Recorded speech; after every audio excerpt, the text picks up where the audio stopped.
Bonjour à toutes et à tous. Merci d'être présent encore à 17 h quand même pour un des derniers ateliers. Donc en fait, on a décidé de vous parler quand on a réfléchi finalement à quel type d'atelier et quel sujet. On s'est dit, on sort de deux années de crise Covid, et du coup, qu'est-ce qu'on peut raconter autour de ça qui n'aurait pas déjà été dit? Et les questions qu'on a un peu mis sur la table, c'était de se dire finalement, ces années Covid, elles ont fait remonter à la surface le concept d'incertitude, parce que si on se repose quelques années en arrière, la pandémie, on l'avait tous identifié, on se disait que ça allait peut-être arriver, il y avait des plans de réassurance, il y avait des plans de continuité d'activité, sauf que, in fine, quand le Covid est arrivé, on a vu des choses complètement différentes de ce qu'on pouvait anticiper ou de ce qu'on avait mis dans les scénarios. Et ça a eu des incidences très fortes sur le pilotage des régimes de prévoyance, des régimes de santé. Et donc on s'est dit que ce serait pas mal de parler un peu des dynamiques de risque, et on aurait peut-être même dû marquer dynamique d'incertitude, et de voir concrètement comment tout cela peut nous amener, comment est-ce qu'on peut réagir quand on doit piloter des portefeuilles où finalement on prend des engagements aujourd'hui, puisqu'en assurance, avec le cycle de production inversé, les primes qu'on récolte aujourd'hui, on aura des sinistres demain. Et donc on a un vrai sujet d'assurer la stabilité financière de nos organismes. Donc en fait, pour préparer cette table ronde, parce que ce sera le format qu'on va adopter pour cet atelier, on est 4. Donc je vais laisser la parole à Voï pour se présenter. C'est Voï qui animera la table ronde juste après la petite introduction qu'on fera. Donc Voï, c'est à toi. Alors moi je suis Voï Rana Yvuzanani pour la version longue. Je suis partenaire chez Foresight et auparavant j'ai fait la quasi-totalité de mon parcours chez CNP Assurance et toujours sur la prévoyance et la santé. Je suis expert ERM. Bonjour à tous, donc Cédric Atchama, je suis aujourd'hui chez CNP Assurance, je suis responsable du département prévoyance et protection et on va essayer d'apporter effectivement avec tous les camarades autour de la table nos différentes expertises et expériences en tout cas sur cette approche. Bonjour à toutes et à tous, donc moi c'est Saber Trabelsi, directeur technique au sein du groupe Agrica et je porte la responsabilité de la fonction clé actuariale, donc ravi de vous avoir dans une salle quasi pleine à cette heure-ci de la journée. Voilà. Et puis ravi de partager cet échange. On va essayer de faire une table ronde interactive avec Voï, Cédric et David. Merci à tous les trois. Donc moi c'est David Dubois, je suis directeur des partenariats au sein du groupe Prévoir. Alors les partenariats, c'est toute la distribution marque blanche pour le groupe Prévoir, qui est un groupe d'assurance français, petite structure très spécifique. Alors effectivement, on va vous parler d'incertitude, finalement, plus que de risque, quelque part, même si on sait que risque et incertitude, c'est un peu lié.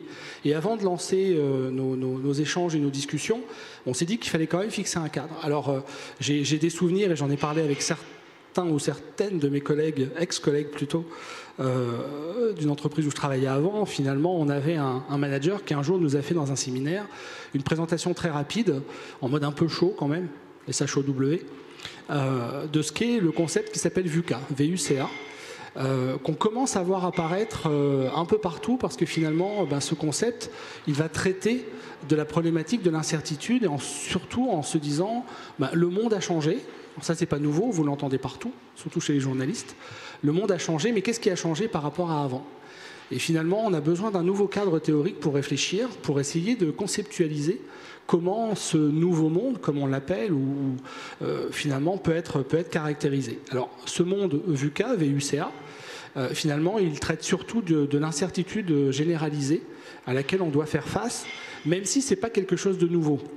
Parce que finalement, quand on parle d'incertitude, si vous avez quelques souvenirs, notamment de statistiques ou d'économie, le concept d'incertitude, il est apparu quand même au début des années 20, par exemple. On parlait, alors vous avez les travaux d'un économiste américain qui s'appelle Frank Knight, dans un ouvrage Risk, Uncertainty and Profit, 1921, faisait une distinction entre le risque et l'incertitude.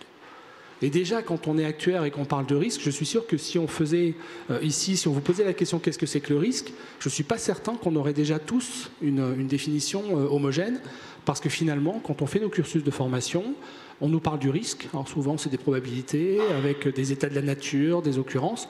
L'incertitude, on l'aborde assez peu. Et on n'a pas une définition qu'on nous met en face. Alors peut-être certains d'entre vous connaissent une définition qui vient d'une norme qui s'appelle ISO 73, où on dit que le risque, c'est finalement l'effet de l'incertitude sur l'atteinte des objectifs. Vous voyez que finalement, là, on dit le risque, c'est déjà de se fixer des objectifs, là où on veut aller, ce qu'on veut atteindre. Et puis derrière, on sait très bien que le chemin pour y aller ne va pas être très facile. Et donc finalement, cette incertitude, elle risque de perturber le chemin qu'on va prendre et donc de ne pas atteindre les objectifs. Et pour Knight, finalement, l'incertitude, ça va être défini comme un futur dont on va avoir du mal à déterminer les états de la nature, comme on appelle demain. Et donc une certaine impossibilité à définir une probabilité de ces états, et donc du coup on va se dire c'est pas assurable. L'incertitude, on ne peut pas la mesurer, on ne peut pas l'assurer. Donc ça, c'était une approche 1920, on va dire, et puis un peu plus tard, au milieu des années 50, on a une approche d'un statisticien qui s'appelle Leonard Savage, qui lui dit que finalement, en situation d'incertitude, quelque part, on va essayer de retrouver une zone de confort, une zone de certitude, en formulant des probabilités qu'on dit subjectives. Et quelque part, en formulant des probabilités subjectives, c'est-à-dire certes, on ne peut pas dénombrer tous les états de la nature, mais en formulant une probabilité subjective, on va arriver quelque part à pouvoir prendre une décision. Parce que si je suis en incertitude, on sait bien qu'en général, on ne sait pas comment décider. Et puis parfois, on est même bloqué psychologiquement à prendre la décision parce qu'on n'a pas assez de matière pour pouvoir poser ce raisonnement. Alors, le concept VUCA, finalement, à l'origine, c'est un concept plutôt militaire, c'est un concept américain, mis en place dans la première définition au début des années 90. Et ce concept, finalement, alors VUCA, c'est... voilà, ouais. VUCA, pour le V, c'est la volatilité, le U, c'est l'incertitude, le C, c'est la complexité, et le A, c'est l'ambiguïté. Donc, je vais vous expliquer ce qu'il y a derrière ce sigle. Mais quand on parle de VUCA, en fait, dans l'optique champ militaire tel que ça a été mis en place au début des années 90, c'était de dire, finalement, sur le champ de bataille militaire, on ne peut pas uniquement se reposer sur le plan de bataille qui a été établi par des généraux qui sont bien installés, qui ont planifié en fait comment la bataille devrait se dérouler, parce qu'il peut y avoir des événements très particuliers qui vont contraindre le terrain à réagir. Et donc finalement, cette situation d'incertitude, c'est une situation dans laquelle, à un moment, on va devoir faire en sorte que ceux qui sont pas forcément aux manettes hiérarchiques, mais aux manettes opérationnelles, prennent des décisions. Et ce concept VUCA qui finalement a été vulgarisé dans un écrit qui s'appelle donc Developing Strategic Leadership, a été très conceptualisé en 2012, c'était la 3e édition de ce document, devient aujourd'hui un concept qui est descendu dans le champ managérial. Parce que finalement, les entreprises aujourd'hui, elles sont confrontées à des changements rapides de leur environnement qui sont finalement empreints de volatilité, d'incertitude, de complexité, d'ambiguïté. Alors je fais simple, je ne vais pas détailler tout, mais grosso modo, la volatilité, qu'est-ce que ça veut dire ? Aujourd'hui, on a des changements rapides qu'il est difficile d'anticiper. Et si c'est difficile d'anticiper ces changements, on ne les mesure pas en amont. Et finalement, quand on est confronté à ces changements, on va se retrouver plutôt dans une difficulté de prendre une décision. Et on sait très bien qu'aujourd'hui, les changements se sont accélérés. Et si vous regardez autour de vous, si vous avez un peu d'expérience, quelques années d'expérience pro, ou beaucoup, vous voyez bien que les choses ne sont plus les mêmes. Le système dans lequel on travaille aujourd'hui, ou la manière dont les organisations sont confrontées à leur environnement, aujourd'hui, il y a une forte dose de volatilité qui, du coup, génère des défis très particuliers pour les dirigeants face à une vitesse et une amplitude des changements qui se sont beaucoup accélérés. L'incertitude, ça veut dire que finalement, il est de plus en plus difficile de prévoir. Par contre, il est très facile d'être surpris. Être surpris par ce qui arrive, c'est aussi psychologiquement quelque chose de difficile parce qu'on se retrouve dans une situation où finalement on n'a pas eu le temps de formuler des faisceaux d'éléments de décision. Et on doit réagir pourtant, parce qu'une organisation, elle ne peut pas rester comme ça attentiste face à un changement compliqué. Donc ici, on est clairement dans un risque de mal interpréter les informations qu'on voit, voire d'avoir des divergences au sein des organisations, et ensuite, ça retarde le processus décisionnel. La complexité, elle vient témoigner du fait qu'on a de plus en plus de difficultés à mesurer, à comprendre les liens de cause à effet. En général, on aime bien savoir, j'appuie, je prends ma bouteille, je verse de l'eau, ça remplit mon verre, ça c'est simple, je comprends. Mais dans certains cas, dès qu'on touche aux sciences sociales, à l'économie, c'est beaucoup plus difficile de bien comprendre en amont ou de bien intégrer en amont les liens de causalité. D'ailleurs, aujourd'hui, de plus en plus, on va parler simplement de corrélation statistique en observant des larges bases de données, avec une difficulté, finalement, de se dire est-ce qu'il y a un vrai lien de causalité ou est-ce que c'est une pure corrélation statistique? Et cette complexité-là, aujourd'hui, eh bien, elle vient surtout de l'interconnexion qui existe dans notre écosystème. On a de plus en plus d'imbrications dans nos systèmes qui les rendent de plus en plus interdépendants sans qu'on connaisse très bien ce qui va se passer si on appuie sur tel ou tel paramètre ou sur telle ou telle variable. Et l'ambiguïté, finalement, elle va définir une certaine forme d'incertitude qui va résulter des différences possibles d'interprétation des informations, parce qu'on peut avoir des indices contextuels qui sont insuffisants. Et puis surtout, on ne sait pas tout. On ne sait pas tout sur tout, et même quand on pense savoir tout sur tout, on n'a peut-être pas toujours raison. Donc cette forme d'ambiguïté, finalement, ça va être le fait que des informations contradictoires et voire extrêmes, parfois, en fait, pourraient se révéler vraies en même temps. Et du coup, concrètement, mais qu'est-ce qu'on fait quand tout nous semble vrai, alors qu'a priori, telle info et telle autre info nous sembleraient plutôt contradictoires? Alors cet univers VUCA, finalement, il vient du fait qu'il y a des changements profonds. Et vous savez qu'il y a 3 types de changements. Vous avez des changements de transition, des changements d'amélioration, pardon, qui sont des changements qui viennent plutôt de ce qu'on appelle des process d'amélioration continue.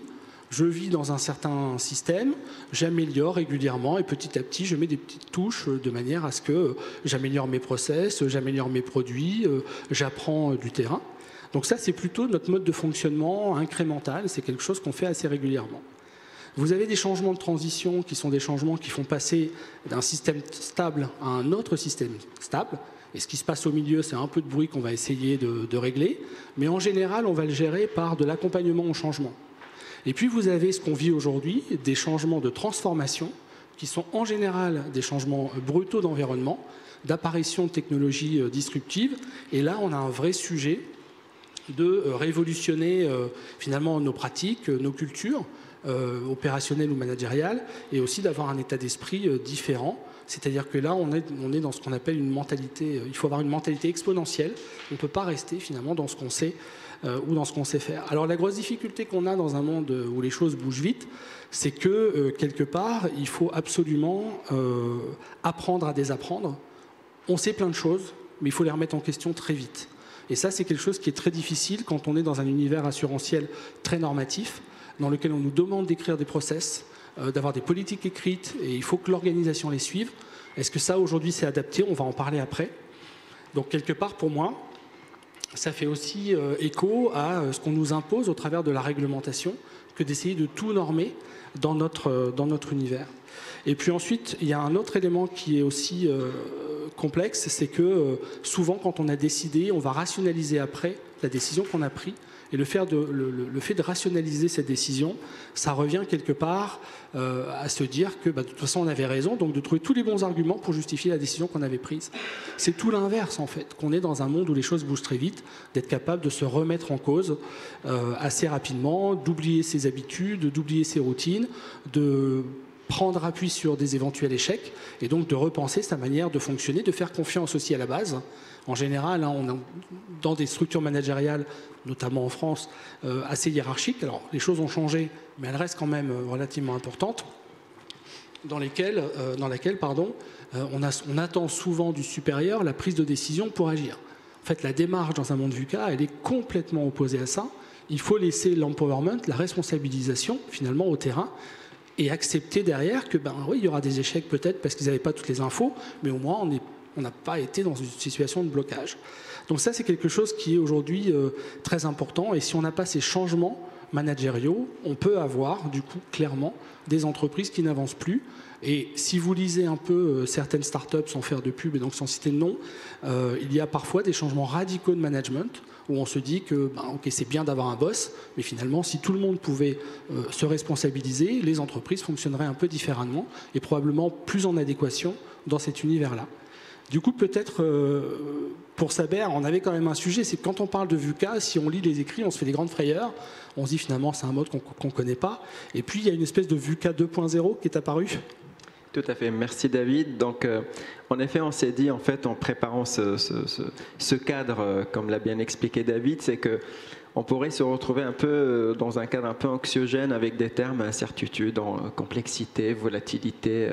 Voilà. Bon, pour des professionnels de l'assurance que nous sommes, et en particulier ceux qui travaillent dans le domaine de l'actuariat, je pense c'est un peu notre matière brute. Hein, donc on s'amuse avec ça. Dès qu'il y a de l'incertitude, on se sent utile, donc c'est très bien. Mais VUCA ayant pour objectif d'embarquer un maximum de personnes dans une approche bottom-up et de toucher vraiment toutes les couches dans une entreprise, idéalement même dans une société, il y a eu VUCA 2.0 avec des mots peut-être un peu plus positifs et qui sont indispensables pour faire face à l'incertitude au risque. Donc la compréhension, c'est pas très banal comme concept parce que ça demande parfois des capacités d'analyse, des outils pour bien comprendre. On l'a vécu avec la crise Covid, on reviendra là-dessus. On le vit aussi avec le contexte économique. Donc une capacité de compréhension qui est non négligeable. Une vision, c'est important parce qu'on est des êtres humains. Un être humain sans vision, sans trajectoire, peut tout de suite se retrouver un peu démuni de ses moyens.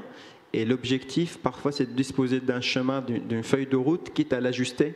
On parle beaucoup d'approche agile, hein, je pense de plus en plus, un terme largement utilisé dans l'informatique depuis longtemps et qui est de plus en plus utilisé, y compris dans nos projets les plus techniques, en actuariat ou autres, pour dire qu'on pourrait ajuster nos modèles, nos délais, etc.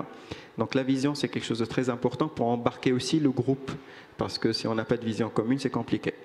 L'adaptabilité, je ne m'attarde pas sur ce thème qui est assez explicite hein, avec tout ce qui se passe au quotidien. Et un dernier mot, je pense qui est un peu oublié dans le monde professionnel, c'est le courage. On en parle probablement plus dans la vie perso, mais dans l'entreprise, on a du mal à le dire parce que le dire, ça supposerait probablement qu'on manque parfois de courage. Je pense que c'est le cas parfois. Mais voilà, je pense que c'est un terme qui est très important à valoriser parce que le courage, c'est aussi de l'énergie. C'est aussi voilà, la capacité à faire face à des situations plutôt que les esquiver. Il y a plusieurs techniques de gérer les risques. Parmi les techniques, c'est aussi de les éviter. Parfois, quand on n'a pas le choix, on ne peut pas utiliser ces techniques parmi 4 de gérer le risque. Donc il vaut mieux être doté de capacités voilà, de courage, de soft skills comme on dit. Je donne la main. Oui. Peut-être oui, juste dire en fait que du coup dans cet univers VUCA, on va avoir vraiment un sujet de stratégie en fait de comportement ou de posture. Et en fait ce qu'on se dit quand même, c'est qu'il y a trois éléments importants, c'est-à-dire que pour nous actuaires, mais plus largement en fait pour les décideurs, on a un premier sujet, c'est d'être capable d'anticiper, ou plutôt d'anticiper des scénarios possibles. C'est-à-dire qu'en fait, pour ne pas être pris au dépourvu, c'est-à-dire faire face à un événement qu'on n'aurait pas du tout anticipé, même si c'est difficile de tout prévoir, c'est quand même important de poser de temps en temps, de s'arrêter et de regarder quelles pourraient être des trajectoires différentes. Quel type de scénario, finalement, on pourrait imaginer dans des situations difficiles et pas faire son best estimate. Je ne parle pas du BE Solva 2, mais quand on fait par exemple des objectifs, on dit voilà, on fait une trajectoire, hein, 100, 200, 300, 400, 500, on la vend à un conseil d'administration et ça devient la norme en fait de là où on doit arriver dans 5 ans.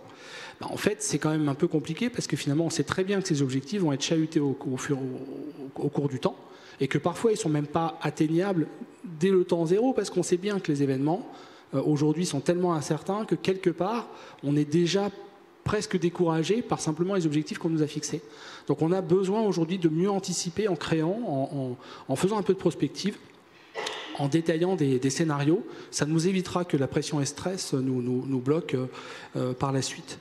Deuxièmement, c'est qu'on a aujourd'hui une foule d'informations dans tous les sens, où à la fin, on ne sait plus vraiment en fait ce qui est vrai, comment on va le traiter, que ce soit des informations qui arrivent, quelques supports qu'on puisse avoir. Et ces informations, aujourd'hui, elles nous chamboulent énormément. Et puis parfois, on se dit, mais j'ai tellement d'informations qu'en fait, je n'ai même pas les bonnes. Donc en fait, je suis un peu noyé dans un champ d'informations et il me manque celle qui me permettrait de bien finalement de prendre une décision raisonnée. Je ne vais pas dire rationnelle, parce que je pense qu'aujourd'hui c'est difficile de parler de rationalité, mais en tout cas il faut vraiment combler le manque d'informations et d'informations pertinentes. Et puis enfin, peut-être la troisième stratégie pour moi, en tout cas pour les décideurs, c'est d'être capable d'assumer qu'aucune décision ne sera parfaite. C'est impossible aujourd'hui de dire quand je prends une décision, c'est vraiment la meilleure. J'ai pris, vous savez, en économie, c'est ce fameux, ce concept de rationalité dans l'homo economicus. Aujourd'hui, quand on prend une décision, on prend en essayant de minimiser les risques potentiels ou les effets de ma décision, mais on sait très bien qu'elle est généralement fausse. D'ailleurs, on le dit souvent, c'est-à-dire que quelque part, je prends une décision avec l'information que j'ai, et puis le lendemain, j'ai d'autres informations et je m'aperçois que ma décision, finalement, si j'avais eu ces infos avant, elle aurait été différente. Il faut l'assumer, en fait. Et ça veut dire, derrière, on travaille sur les échecs et ainsi de suite. Donc pour nous, tout ça, ça remet quand même assez en cause. En tout cas, ça challenge beaucoup la manière dont on pilote, dont on évalue, dont on tarifie les risques, notamment sur la prévoyance en matière de santé et des risques d'essai, arrêt de travail, enfin tout ce qui fait notre joie au quotidien. Donc là, on va passer sur la partie table ronde proprement dite. La table ronde comportera deux parties en fait. Une première partie sur les enjeux de ce nouveau monde, donc sur le travail des actuaires dans la tarification et le pilotage des portefeuilles de prévoyance et santé. Et la deuxième partie, ça sera sur les impacts sur les nouveaux produits de ce nouveau concept, en tout cas ce nouveau monde. Alors sur le slide que vous voyez là, vous avez repris chacune des lettres de VUCA. Et il y a aussi donc pour chaque lettre des items qui illustrent ce que David et Saber viennent d'expliquer en rapportant à la prévoyance et à la santé. Dans la démarche que nous allons faire, il ne s'agirait pas de lister ou de s'arrêter sur chacun de ces points, mais ce que je vais demander à nos collègues, en fait, à mes collègues qui animent aujourd'hui, c'est de partager leurs expériences, leur vécu, pour donc parler de ce nouveau monde. Donc chacun va parler, mais je vais peut-être commencer par toi, Saber, si tu peux donc partager avec nous ce que vous avez vécu, vos enjeux, peut-être sur le contexte Covid, et puis après les autres compléteront. Merci, oui. Donc, en effet, on ne peut pas parler d'incertitude sans parler de Covid. Ça nous semblait un très bon case study quelque part à développer avec vous. Alors, je vais parler de Covid en deux temps. Dans un premier temps, expliquer pourquoi c'est un enjeu, parce que je pense que tout le monde est convaincu que c'est un enjeu, que c'est un challenge, mais je les ai listés, en fait, les enjeux il y a quelques jours. Je me suis dit, en fait, en faisant la liste, c'est quand même assez impressionnant. Et je ne suis pas certain qu'on pense toujours à toutes les briques qui sont autour du Covid. Et dans un deuxième temps, je vais vous dire comment on a adressé ça de point de vue pilotage et de point de vue aussi tarif. Donc, pourquoi c'est un enjeu? Alors, moi, je suis dans un groupe de protection sociale. Donc, notre métier, c'est de protéger. Donc, on est dans le monde paritaire. Donc, notre métier, c'est de protéger nos assurés au juste prix. La rentabilité, c'est un gros mot pour faire simple, même si, voilà, je sais que je suis enregistré, mais je pense que c'est des choses qui sont connues. Donc, quand on a une crise comme le Covid, tout de suite, la vision de risque intrinsèque est remise en cause. C'est-à-dire qu'aujourd'hui, après 2 ans d'analyse, on sait qu'il y a des tranches d'âge plus jeunes qui sont touchées, il y a un comportement des assurés qui a beaucoup changé, d'ailleurs avec des impacts paradoxaux, différents selon le business line, en fait, l'activité dont on parle. Sur la santé, c'était une baisse d'activité parce que la version risque faisait qu'on n'allait pas à l'hôpital pour des examens classiques, etc. On évitait, on laissait pour plus tard. Donc bon, là, tout le monde est ravi et d'ailleurs, derrière, on est taxé, donc c'est très bien. Cependant, s'agissant par exemple du cas de travail, la version risque faisait qu'on voulait éviter, dès qu'il y a le moindre souci de santé, il fallait mieux se mettre en arrêt. Et là, en fait, ça a explosé un peu les arrêts en termes de fréquence, etc. Et évidemment, une grande question autour de tout ça, c'est de savoir qu'est-ce qui est conjoncturel ou structurel. Donc vous voyez, il y a tout un enjeu, j'aurais pu m'attarder là-dessus pendant 30 minutes, mais on n'a pas le temps, sur le risque. Et je vois Cédric qui se dit, bon, voilà, exactement. Donc quelque part, il y a ce premier enjeu qui est intrinsèque au risque. Ensuite, il y a des enjeux de qualité des données. Donc qualité des données, dans le sens, dans qualité de données, il y a deux mots-clés, données et qualité. Données, donc encore faut-il avoir des données au bon moment, à la bonne fréquence, etc., avec des demandes insistantes de quel est l'impact et tout. Bah oui, mais est-ce que j'ai la bonne matière brute au bon moment ou pas? Et puis il y a le terme qualité. Alors là, en collectif, je ne vous raconte pas la difficulté. Déjà de base qu'on a un délai de plusieurs mois, donc là c'est encore plus compliqué. Donc c'est un deuxième enjeu. Le troisième enjeu, c'est l'enjeu modèle. On n'en parle pas assez probablement parce qu'évidemment, on est des acteurs hyper intelligents qui maîtrisent des modèles backtestés très bien avec des hypothèses, tout est documenté, etc. etc. Mais on sait très bien qu'on a des résultats avec un intervalle de confiance et quelque part, en fait, quand on rajoute de l'aléa, l'intervalle de confiance a tendance à un peu augmenter en termes d'amplitude. Et quand on est sollicité en première ligne pour aider à la décision, en fait, le décideur n'aime pas trop avoir un intervalle très large. Généralement, on peut se tromper à 2, 3, 5% près, 10, sinon il faut justifier. Donc il y a une amplification de risque modèle qui était un vrai enjeu. Un petit paramètre, même dans les méthodes les plus simples, des triangles, etc., tout de suite, c'est des dégâts importants en termes d'estimation de la charge ultime. Cerise sur le gâteau, risque réglementaire, donc là c'était la fête, dans le sens où on en a pris, en termes de cotisation, chômage partiel, donc cotisation qui baisse, les prestations qui augmentent sans qu'on maîtrise quoi que ce soit, parce qu'il y a la taxe Covid. Bon, je ne parle pas des consultations psy, parce que ça, à la limite, ça a pesé peanuts et puis ça va dans le bon sens. Hein. Mais voilà, là, je liste peut-être 4-5 éléments qui font que le Covid est très important et généralement, quand on évoque ce risque, on n'a pas le réflexe d'évoquer tout. Maintenant, comment on pilote ça et comment on tarifie?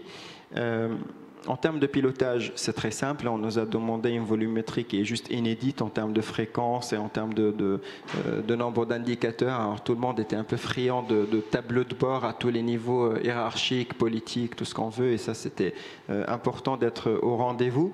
Et on s'appuie beaucoup sur l'intelligence de situation et puis l'intelligence, l'adaptabilité justement des équipes parce qu'on n'est pas toujours outillé pour. Tout le monde n'est pas en data vise où il suffit de choisir les paramètres et on a tout de suite le zoom bien intelligent en 3D idéalement qui explique les choses. Hein.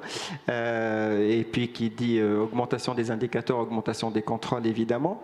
Il y a aussi la finesse d'analyse. Hein. On a, je pense, utilisé beaucoup ce que j'appelle un peu l'effet poupée russe. Hein. Donc là où on voyait juste le dérapage de la charge de sinistre, maintenant on regardait et la durée, est-ce que c'est un risque de durée, de fréquence, de coût.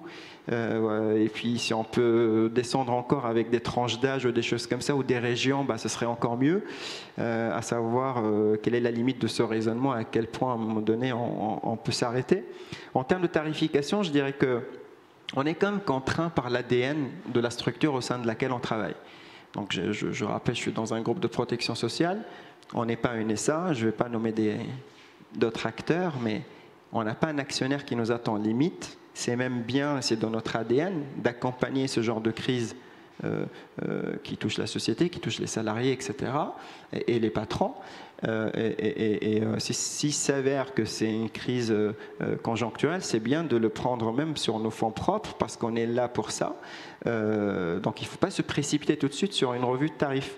Ce qui est très particulier hein, pour DSA, peut-être que ça semble être un peu une folie en fait, hein, ou voire même une mauvaise technique de gestion des risques, mais c'est comme ça. Et on doit rester dans la gestion des risques en étant dans l'ADN de la structure. Et ça a constitué un challenge quand même qui est assez intéressant pour nous. Et on devait plutôt partir sur une analyse pluriannuelle, prendre de recul et accepter encore une fois ce retard de phase sur la tarification, même si tout le marché est conscient de ce qu'il faut faire. On voit de plus en plus d'articles, de prises de parole un peu dans la presse, où tout le monde dit j'ai un enjeu de redressement de temps. Voilà ce que je voulais dire sur le Covid. Alors peut-être, je ne sais pas Cédric, si tu veux compléter Saber, ou si tu peux aussi, en même temps en tout cas, illustrer sur un exemple, sur l'approche VUCA, on va dire, l'approche du monde VUCA que tu as pu mener dans ton quotidien. Oui, alors effectivement on a pris un tout petit peu de retard, alors du coup je vais essayer d'être très, très court sur la première partie pour essayer qu'on puisse conclure assez facilement. Moi, j'ai un premier fait, je raconte un peu ma vie là, sur le premier exemple, mais je faisais mes courses ce week-end et j'ai vu sur le mur écrit la vie, ce n'est pas d'attendre que l'orage passe, c'est d'apprendre à danser sous la pluie. C'est une expression de Sénèque. Et puis, en préparant l'atelier, je me suis dit, mais c'est une super expression parce que, en fait, on devrait tous être dans cette démarche-là. Oui, on a un jeu de contraintes qui devient de plus en plus complexe, mais comment on fait pour apprendre à vivre avec tout ça ? Et donc moi, je vais essayer de donner quelques exemples très concrets sur la volatilité. Il y a 4 dimensions qu'on a expliquées dans le VUCA. Si on reprend dans l'ordre, il y a le V, la volatilité, c'est globalement l'ampleur du risque. L'incertitude, c'est je connais pas bien le monde d'aujourd'hui, je connais pas bien le monde de demain. D'accord ? La complexité, c'est finalement je remets tout ça ensemble et j'y comprends plus grand-chose, pour faire simple. Et l'ambiguïté, c'est maintenant que j'ai tout ça et que je me rends compte que c'est compliqué, il faut que je prenne une décision. D'accord ? Donc je vais essayer d'illustrer ça de façon très concrète sur quelques exemples. On a eu, alors je ne vais pas reparler du Covid parce qu'on en a déjà pas mal parlé, mais on a eu le 100% santé. 100% santé, on a eu, il fallait estimer finalement, alors on savait ce qui allait se passer, hein, on allait avoir plus de soins sur l'optique, etc., sur le dentaire, mais c'est finalement quelle allait être l'ampleur de cette partie-là. Donc premier exercice de volatilité, et on voit qu'il y a un certain nombre d'hypothèses qui sont sous-jacentes. Alors, l'objectif de mon discours, vous allez voir, c'est un peu de casser certaines certitudes, un peu provoque, mais c'est tout à fait volontaire. Mais en fait, on n'en sait rien, d'accord ? On a fait des hypothèses de choix, de panier de soins, qui sont ce qu'ils sont. On a tout ce qui est aujourd'hui modèle prospectif. Donc on utilise tous des modèles prospectifs pour faire soit des BP, soit de l'ORSA, ce qu'on veut. On utilise un certain nombre d'hypothèses. Alors, si quelqu'un lève la main sur cette question, je le félicite. Si les hypothèses, les projections sont égales à la réalité, je vous félicite. C'est impossible. Qui a anticipé la crise Covid, qui a anticipé la déformation du comportement des assurés et qui a anticipé éventuellement l'inflation qu'on connaît en ce moment. Donc ça, c'est concrètement impossible. En termes d'incertitude, il y a connaître le monde d'aujourd'hui, connaître le monde de demain. Alors, est-ce qu'on connaît le monde d'aujourd'hui ? Moi, je lisais un livre aussi, alors j'aime bien raconter ma vie, mais je lisais un livre où l'auteur précisait que c'était important de comprendre qu'on était ignorant. Et en fait, à partir du moment où on a compris ça, je pense qu'on rebase un peu toute notre réflexion. Je suis ignorant de ce que je pense savoir. On construit une réflexion par rapport à notre environnement, à la façon dont on est formaté aussi tous. Et il faut apprendre à vivre avec. Et donc, en fait, sur l'incertitude, on se rend compte que le monde de demain, j'en sais rien. On se le projette avec nos hypothèses par rapport au passé, par rapport à ce qu'on construit. On n'a pas tous les champs du possible. D'accord ? Ça, il faut être conscient de ça. Et il faut s'y préparer. C'est ça la grande force de la démarche VUCA. La complexité, une fois que j'ai dit tout ça, on se rend compte qu'il y a quand même quelques problèmes. Qu'est-ce que je fais de toutes ces informations ? Comment j'arrive à prendre des décisions ? Comment j'arrive à piloter mes portefeuilles, etc. Donc ça, c'est là où on va avoir effectivement tout le phénomène de complexité, parce qu'il y a énormément d'informations qui se mélangent. On le voit avec le Covid, il y a des changements de comportement des assurés. Les assurés restent potentiellement plus en télétravail. Est-ce qu'il y a un impact ? J'en sais rien. Est-ce qu'il y aura plus de maladies du dos ? J'en sais rien. Voilà. C'est tout un tas de questions. Il faut être conscient que c'est une réalité aujourd'hui. On ne sait pas. Et pourtant, ça existe. Il faut réussir à le mesurer. Il faut réussir à prendre des bonnes actions en face de ça. Et ça, c'est la réalité d'aujourd'hui.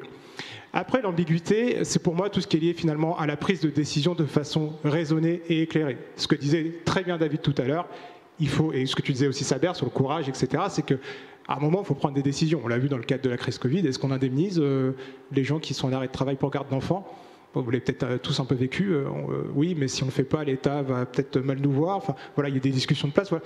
Il y a tout un tas d'événements qui fait que faut être capable de prendre des décisions et de prendre des décisions selon un certain thermomètre de température, ce que j'appelle, parce que on fait une mesure ce qui vaut ce qu'elle vaut. Et la vraie capacité d'un dirigeant, c'est de prendre du recul sur le chiffre et se dire ok, est-ce qu'on y va, on n'y va pas. D'accord ? Et notre rôle aujourd'hui, c'est d'apporter toute notre expertise dans toute cette chaîne de valeur des produits pour essayer de faire en sorte qu'in fine, la prise de décision soit la meilleure possible pour notre entreprise. Voilà, j'essaie d'être assez succinct sur quelques exemples. Je ne sais pas, David, si tu veux rajouter quelques points. Ouais, moi, je rajouterais un sujet sur lequel on avait pas mal discuté, c'est j'allais dire le problème, parce que finalement, je ne dois pas avoir assez de vocabulaire, mais le sujet du comportement, de l'évolution des comportements. C'est-à-dire qu'en fait, on raisonne quand même toujours à un comportement constant, que ce soit le comportement des assurés, le comportement des décideurs, le comportement de l'État, par exemple. Et on a vu quand même que dans certains moments, on peut avoir des décisions qui arrivent qui rompent complètement avec ce qu'on a vu auparavant. Quand à partir du moment où on nous oblige, par exemple, à prendre en charge des prestations qui sont extra-contractuelles, mais qui de fait deviennent contractuelles, obligatoires, c'est plus de l'ex gratia, ça devient de la sinistralité d'office, avec derrière, on pourrait se poser la question, si demain, est-ce qu'on aura encore le même coup sur une autre branche, sur une autre, en cas d'autre activité, en cas de menace de je sais pas quoi. Et ça soulève quand même des comportements, c'est-à-dire que pour moi, le système dans lequel on évolue, ça repose beaucoup sur la confiance, et on aime bien être en stabilité. C'est-à-dire qu'aujourd'hui, on se dit, voilà, si j'augmente mes prix sur ma complémentaire santé, parce que c'est justifié au regard de mon S sur P, je sais que j'ai une partie des consommateurs, des assurés, qui vont sortir, parce qu'ils n'auront pas envie de payer. Et pourquoi ils n'auront pas envie de payer? Parce que quelque part, ils vont trouver des acteurs assureurs, distributeurs, qui eux vont avoir des produits moins chers. Et donc du coup, finalement, quand on est sur un marché ouvert comme on a ce sujet de comportement et d'évolution des comportements qui fait que je pense que des moments comme on a vécu avec la Covid ont introduit une espèce de rupture avec les comportements qu'on avait avant. Et aujourd'hui, on ne sait pas trop où on en est en fait quand on regarde je sais pas, nos assurés, nos distributeurs ou d'autres parties prenantes. On a le même sujet aujourd'hui avec l'introduction d'un dispositif. Alors, je ne vais pas faire la table pour un atelier qui est à côté, mais l'introduction de la loi Lemoine, par exemple, où en fait, on vit dans un marché qui est marché de l'emprunteur, qui fonctionne d'une manière identique depuis très très longtemps. On sélectionne le risque, on met une surprime. Tant pis pour celui qui est surprimé, même s'il y a eu avec des conventions, une évolution, voilà. Et là, à un moment, on introduit une rupture qui est assez radicale. Je pense que tout le monde avait intuité que ça pouvait arriver, tout le monde s'était dit qu'on n'irait pas jusque-là. Et puis on l'a eu, parce que la loi est passée. Puis aujourd'hui, qu'est-ce qu'on a fait? Certains sortent du marché, d'autres restent, certains augmentent les tarifs. Donc on a un comportement qui va modifier fondamentalement, je pense, le comportement du risque sur l'emprunteur. Et ça va être amplifié par la modification du comportement des assureurs ou des distributeurs. Ça, aujourd'hui, j'ai l'impression que, et au contraire, je serais ravi d'être challengé, j'ai le sentiment qu'avant, ces ruptures-là n'étaient pas aussi fortes et porteuses de conséquences assez radicales, dont on ne mesure pas les impacts avant de prendre ces décisions, en fait. Et donc aujourd'hui, peut-être que demain, on aura encore autre chose pour les organismes assureurs. Il va falloir qu'on s'habitue quand même et pouvoir peut-être anticiper. Parce que finalement, ce qui fait qu'on arrive à réagir à une situation difficile, c'est d'avoir quand même imaginé des scénarios probables et de faire en sorte que quand on a des signaux faibles, on essaye justement de voir si ces signaux faibles devenaient plus forts, quelles conséquences ça aurait. Et là, pour moi, ça soulève un vrai sujet, c'est-à-dire qu'au quotidien, on a tous le nez dans le guidon, on n'a pas le choix, parce qu'il faut faire tourner la baraque. Et que souvent, pour pouvoir repérer ces signaux faibles, les travailler et puis essayer d'évaluer les conséquences que ça pourrait avoir, on n'a pas le temps de le faire. Alors oui, quelqu'un pourrait me dire, oui, mais il y a les ORSA pour faire ça. Mais souvent, les ORSA, on le fait quand même dans un cadre un peu contraint. Qui se projette à 50 ans pour faire un ORSA? Je ne crois pas, parce que ça prend du temps pour le faire, parce qu'il faudrait peut-être aussi avoir du courage, pas que chez les actuaires, mais peut-être aussi chez les décideurs, d'être capable de se remettre en question dans la trajectoire dans laquelle on a emmené son entreprise, voilà. Et du coup, on ne fait pas cet exercice-là. On ne va pas jusqu'au bout, parce que ça suppose aussi d'être capable de pas uniquement se remettre en question, mais de se projeter à demain, dans des univers qui seront potentiellement très, très, très difficiles. Donc ce sujet du comportement, pour moi, aujourd'hui, on voit bien que, et c'est pas faute d'avoir des travaux universitaires ou autres là-dessus, ou actuariels bien sûr, c'est que quand même, il y a des choses qui sont fondamentales dans les comportements, et je pense qu'il faut qu'on intègre ça aujourd'hui. Demain, on peut changer les règles du jeu d'un marché de manière assez facile, par un effet de lobbying, par un effet de momentum. Et pour nous, organismes assureurs, ça veut dire que tout ce qu'on fait quand on projette, quand on calcule des provisions, quand on projette des S sur P pour faire nos BP ou je ne sais quoi, c'est quand même très challenging en fait. Voilà. Et là, on a embrayé naturellement sur la troisième partie, Saber, sur la partie comportement. Effectivement, on a quand même l'impression que c'est les points clés aujourd'hui, le changement de comportement de toute nature, hein, et que les offres produits aussi, en fait, sont impactées donc dans ce nouveau monde, hein, devront évoluer par rapport à ça. Donc, si tu peux peut-être compléter sur d'autres volets, le volet qu'on... Merci, oui, je rejoins complètement en fait les propos de David sur le fait qu'on est sur c'est un vrai côté disruptif en fait, si j'ose dire, du comportement multidimensionnel, c'est-à-dire qu'il y a la dimension client, il y a la dimension assureur et il y a la dimension aussi marché, réglementation. Donc on a plusieurs comportements qui cohabitent et qui changent d'une manière un peu non modélisable. La première chose sur laquelle on agit en termes de produits, alors, nous on est plutôt sur assurance de personnes, plutôt sur un marché mature. Il n'est pas question d'innover d'une manière exceptionnelle les produits. En tout cas, c'est pas prévu pour demain. Mais l'axe qui est développé de plus en plus, c'est la prévention. Alors, la prévention, évidemment, ça permet de mettre tout le monde d'accord autour de la table, parce que personne ne pourra dire non, c'est une mauvaise idée. Et je pense qu'on doit avoir une conviction, c'est comme les risques climatiques, etc. Il ne faut pas sous-estimer l'impact positif de ce genre de mesures, donc typiquement en prévention, parce que ça apportera certainement du bien. Par contre, une chose est certaine, c'est qu'il n'y aura pas d'impact à horizon 1 an ou 2. Donc s'il y a un problème d'équilibre tarifaire, on ne va pas le résoudre à très court terme, sinon ce serait magique, grâce à la prévention. Donc, en tout cas, c'est une action qui va apporter ses fruits sur le moyen terme. Ce qui nous reste à faire sur le court terme, bien entendu, c'est suivre le risque avec plus de reporting, etc., de maîtrise. Et pour compléter un peu la complexité de cet environnement, je parlerai juste un petit peu du comportement du marché qui conditionne aussi notre capacité à acter des redressements tarifaires ou des choses comme ça. Le marché n'est pas toujours solidaire. Je commence par un truc polémique comme ça, c'est toujours bien. Typiquement, je prends l'image du marché épargne il y a quelques années, avec des taux bas qui étaient bas pendant des années. Il fallait que la CPR rappelle à l'ordre pendant 2-3 ans tous les acteurs de marché pour leur dire arrêtez de distribuer des taux de PB aussi élevés, vous n'y arriverez pas sur la durée. C'est pas possible, les fonds de PB ne sont pas suffisants.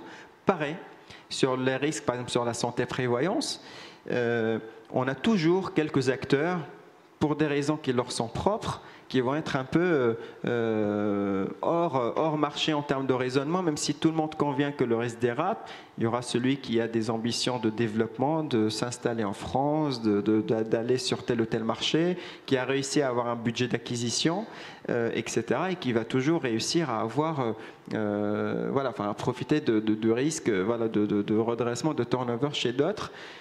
Donc on a, je pense, alors je ne sais pas s'il faut attendre que la CPR pousse le marché dans tel ou tel sens, hein, ce n'est pas le cas aujourd'hui, mais en tout cas il y a un vrai sujet de place, de comment se mettre d'accord sur le fait que c'est un sujet de place et que tout le monde doit agir dans le même sens, à moins d'avoir un acteur disruptif qui va baisser de 20% ses frais et que tout est digitalisé, tout est beau, et bon, à ce moment-là, voilà, c'est ce que je voulais dire. Effectivement, le marché impose un jeu de contraintes qui est extrêmement fort. Et ça, je pense que c'est central dans toute la réflexion qu'on a, parce qu'on a beau mettre tous les modèles, tous les calculs qu'on veut. Si on propose un prix et que personne n'en veut, soit on sort du marché parce qu'on suppose que le risque n'est pas adapté au prix que nous, on anticipe. Donc ça, c'est une des conclusions qu'on peut avoir. Soit on y reste et on attend de voir.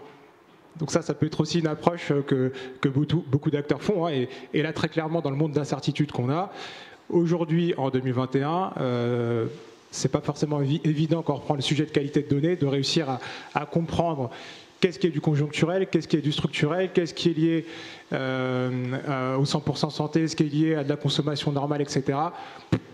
On n'en sait pas grand-chose. Donc en fait, on est obligé, malgré tout, d'accepter de devoir voir quelque chose. Et ça, on est contraint par une norme de marché qui définit plus ou moins un prix dans un marché qui est extrêmement concurrentiel. Donc moi, j'ai 3 points que je voulais souligner. Il y a effectivement le sujet de la qualité des données et du suivi. il y a le sujet qui pour moi est central, c'est l'expertise. Aujourd'hui, on a besoin d'experts sur toutes les composantes d'un produit. En particulier, aujourd'hui, je pense que nous, actuaires, on est sur la partie calcul, etc. On ne connaît pas, je pense, toutes les conditions contractuelles et toutes les garanties sous-jacentes et la complexité qui peut exister. Je prends un contrat frais de soins de santé. Si on comprend toutes les lignes et toutes les composantes, y compris ce que l'État fait, parce que c'est pas ce que juste moi, assureur, je fais, c'est il y a une base de remboursement. Quelle est la base de remboursement de l'État? Ben ça nécessite de comprendre le marché, ça nécessite de comprendre le système de santé. Aujourd'hui, on voit, il y avait un rapport que vous avez peut-être lu du Haut Conseil à l'avenir de l'assurance maladie qui disait le système de l'hospitalisation est trop complexe en termes de facturation, donc il faut le revoir. C'est un constat. Mais aujourd'hui, nous, on indemnise bien les gens qui sont hospitalisés. Mais en fait, qu'est-ce qu'on indemnise finalement derrière tout ça? Il y a une vraie réalité d'avoir des experts qui comprennent tout ça pour savoir quel est le risque qu'on prend. Donc ça nécessite d'avoir de vrais experts qui permettent de nous conforter dans ce monde d'incertitude. Et le dernier point que moi je voulais mettre quand même en exergue, c'est on a essayé de peindre un tableau qui est absolument pas noir. C'est absolument pas ce qu'il faut retenir de la présentation. C'est au contraire, c'est de prendre conscience de tout ça. Et je pense que c'est vraiment ce qu'on doit retenir, et c'est de réussir à cartographier finalement toutes ces incertitudes, d'en être conscient, de les partager, de les challenger, d'aller un peu au-delà aussi de notre environnement naturel. Parce qu'en fait, tout ce qui se passe, en général, on ne l'a pas prévu. Et donc ça, c'est-à-dire qu'il faut être suffisamment bon pour en mesurer l'ampleur, le scénario, etc. Donc il faut être aussi très créatif, je pense, sur cette partie-là. Et en fait, dans tout ça, c'est qu'on a aujourd'hui des outils qui nous permettent de mesurer ce qu'on a, de limiter en tout cas la volatilité qui existe pour prendre la meilleure décision possible.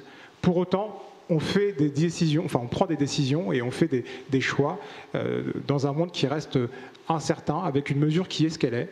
Mais on voit sur les portefeuilles, je pense, de santé, les produits sont vendus pas loin de 100. Alors, les 98, si on les vend bien, en fait, on voit bien que 98, que ce soit 98 ou 102, c'est plus ou moins la même mesure. On est près de 100, à une volatilité près, mais soit on perd, soit on gagne. Donc en fait, là, il y a vraiment un enjeu sur ces portefeuilles-là, parce qu'on est très proche de la ligne critique de rentabilité, en tout cas pour tous les acteurs. Je te laisse peut-être conclure, David, sur l'ensemble. Oui, merci. Peut-être en conclusion, on pourrait juste réfléchir sur les problématiques d'indicateurs en fait, qui nous donnent une certaine vision de l'état dans lequel on est. En fait. La difficulté qu'on a, c'est que pour prendre des décisions, il faut des indicateurs, il faut des tableaux de bord, c'est ce qu'on fait tous. Et souvent, ces tableaux de bord sont très statiques, en fait, d'un mois à l'autre, d'un trimestre à l'autre, d'une semaine à l'autre. On a des indicateurs qui sont calculés. On se dit qu'il faut que la méthode de calcul et les données sur lesquelles ils s'appuient, finalement, soient relativement stables, parce que sinon, l'indicateur ne veut rien dire, donc on a besoin de ça. Et en fait, finalement, on ne challenge pas souvent la pertinence des indicateurs qu'on prend pour décider. Voire même, parfois, on en a tellement qu'on ne sait pas à quoi ils servent, en fait. Parce que il faut les pousser, je ne sais pas, au conseil, dans des comités ad hoc, pour prendre des décisions. Et en fait, finalement, ils arrivent dans les dossiers et puis ils viennent compléter une pile d'autres documents sur lesquels on espère que tout le monde l'a lu.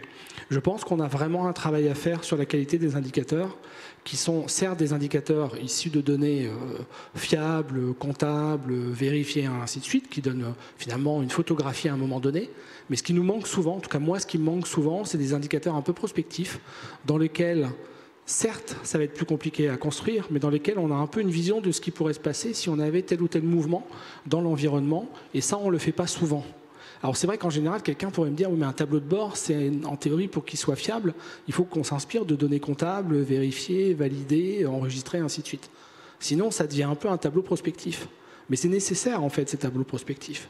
Parce qu'aujourd'hui, quand on est dans un monde où finalement les choses peuvent bouger assez vite, on a besoin, pour pouvoir finalement orienter une décision, de se dire que si je prends telle ou telle décision à partir des indicateurs, déjà, est-ce qu'ils sont justes? Moi, j'ai jamais vu un tableau de bord dans lequel on m'a dit cet indicateur-là, ce ratio, finalement, il a une crédibilité de 50%. Parce que parfois, il vient de data qu'on a enregistrées et des données qui ne sont pas forcément consolidées, parce qu'on a dû introduire un peu d'hypothèses, parce que si vous êtes en gestion un peu externalisée, vous n'avez pas tout le temps les remonter au bon moment. Donc vous avez un indicateur construit aujourd'hui avec des données d'il y a 3 mois. Sur la santé aujourd'hui, par exemple, c'est compliqué de s'asseoir sur des indicateurs comme ça. Donc on a vraiment un sujet, je pense, de repenser, de retravailler les tableaux de bord en ayant cette crédibilité et surtout cette approche un peu prospective. Parce que finalement, c'est difficile de décider simplement sur la base de quelques chiffres en monnaie sonnante et trébuchante, même si, et ça aussi tout à l'heure on en rediscutait, c'est que souvent nos décideurs, eux, ils veulent un chiffre. Et nous, ce qu'on a envie de faire quand on est actuaire, c'est de dire, voilà un chiffre, mais voilà les hypothèses qui nous ont amené à ce chiffre. Et en voilà un deuxième avec les autres hypothèses. Et que si on touche à ces hypothèses, j'aurai un troisième chiffre en fait. Sauf que le décideur, lui, il veut pas 1, 2 et 3, il veut 1,8. Parce que quelque part, à un moment, il va falloir qu'il tranche, il va falloir qu'il raisonne, ou en tout cas qu'il mette un peu de rationalité dans sa décision, et que c'est difficile à tous les étages, même si on est en haut de la structure, de pouvoir décider là-dessus. Et c'est là où, quelque part, je trouve que c'est dommage quand on va résumer dans certains tableaux de bord un peu trop stricts toute la richesse des travaux qu'on peut faire, parce qu'on a besoin justement de savoir comment ces indicateurs ont été mis en place et d'où viennent ces chiffres. Donc c'est un peu ça, je pense, ma conclusion, c'est-à-dire que plus on est en situation d'incertitude, de complexité, d'ambiguïté, plus on doit alimenter nos décideurs finalement avec de l'information qu'ils vont devoir eux digérer pour pouvoir, ça veut dire qu'il faut arrêter, pour qu'ils puissent prendre des décisions, on va dire plutôt éclairées que rationnelles, parce que voilà, l'univers complexe demande un peu d'éclairage, et d'ailleurs c'est ce qu'on a depuis tout à l'heure dans les yeux, donc c'est parfait. Voilà ma conclusion. On vous a pas permis, enfin, on vous a pas offert la possibilité de poser une question, mais même dans l'ambiance salon de thé, on peut quand même échanger si vous avez un point ou un sujet que vous souhaiteriez éclairer. C'était la technique d'éviter les questions, mais vous pouvez en poser si vous voulez.